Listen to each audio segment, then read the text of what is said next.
Many things are still a baffling mystery in our world. Science doesn't quite yet have all the answers or all the keys to unlock the secrets of our universe.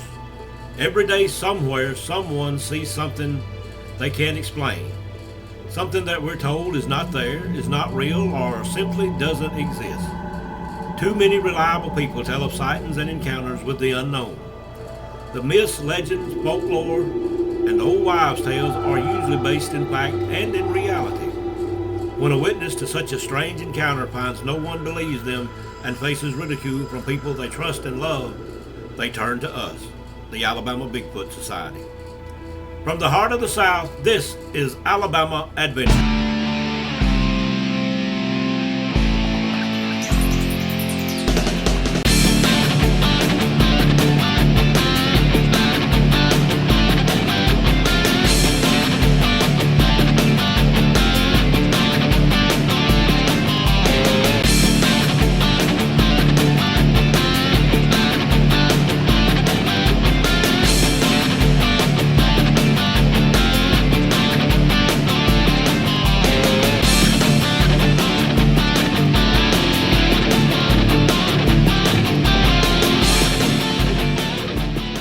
Okay, now I got a little something I want to tell you before we get started tonight. I have two ghost stories about hospitals or haunted hospitals, whatever you want to call it.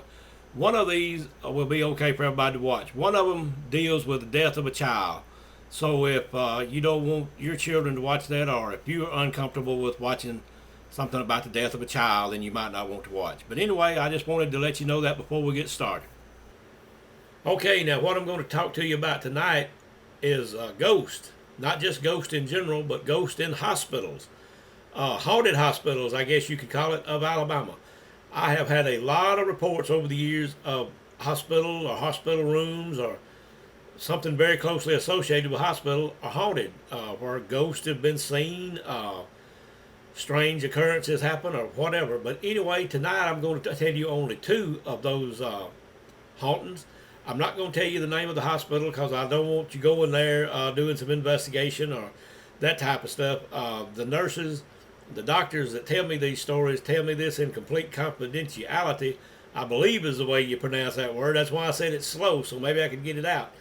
But anyway, I keep their identities 100% confidential or secret or whatever you want to call it. But anyway, the first story is about a room in a hospital here in Alabama that is haunted. Now, the nurse that told me this story said she had been working as a nurse for a few years, and she transferred to this particular hospital, not knowing that this particular room was haunted. It's on a certain floor. This hospital has several floors, and I won't tell you what floor she said it was on. I'll just tell you that it is haunted. But anyway, she says what happens every night, 7 days a week, that this haunting occurs in this particular hospital. What happens is at the nurse's desk, the alarm goes off that there is a code blue in this particular room. And as you know, code blue is the worst whenever somebody is dying or near death or something like that. It's when code blue flashes or is set into alert or action or whatever you want to call it. But anyway, this was back whenever I'm not sure how hospital rooms are now. I hadn't been in the hospital in a room in a few years, but anyway, several years ago, there would be like 3 or 4 lights outside the door, and when somebody would have an emergency, a particular color light would go on, so you would know who to send to that room and how quickly they needed to get there, and should a doctor need to come and whatever. The lights that I remember, one was yellow, one was red, and one was blue, and of course the code blue being the worst. And that's what goes off in this room every night. And she said when she first heard it that she jumped up and she took off running toward the room. And when she got there, she was the only nurse there. There wasn't anybody in the room. And she says it doesn't matter if they have somebody in this room or if the room is empty. The alarm still goes off every night. But anyway, all the other nurses knew what was going on that night. There wasn't anybody in the room. And she said that now they try to keep patients out of that room unless it's just absolutely nowhere else to put anybody in that hospital, that they put them in this one particular room.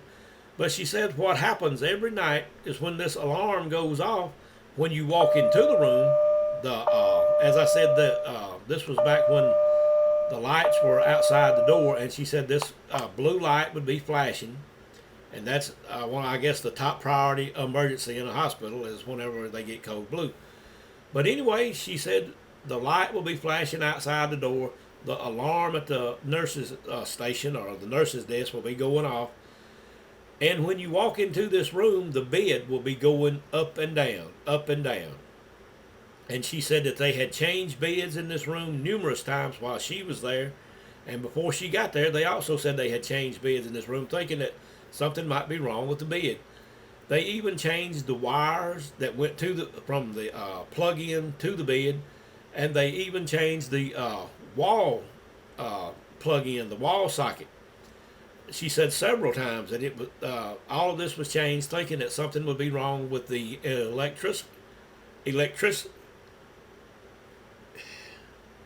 electric part of the room. But every night at 10:45, this alarm would go off, and that was one particular haunting in the hospital that I wanted to tell you about. And she said, as far as she knew, that this haunting was still going on there today. Now let's go on to the second story of our Alabama adventure tonight. That I would like to sort of give a warning to parents if you are letting your children watch these videos, and I certainly hope you do. I appreciate you telling me that you are allowing your children to watch these videos to learn some things that maybe I can pass along. But this particular story is going to deal with the death of a child. And if you would not like your child to hear that, then I understand perfectly. And you might want to stop the video, or you might want to watch it without your children there until you do watch it. And you can decide whether you would like for them to hear this story or not. Okay, now what happened? This young boy was riding his bicycle one evening after school. It had been raining a lot in that particular area. He was on a road that was partially paved and partially dirt.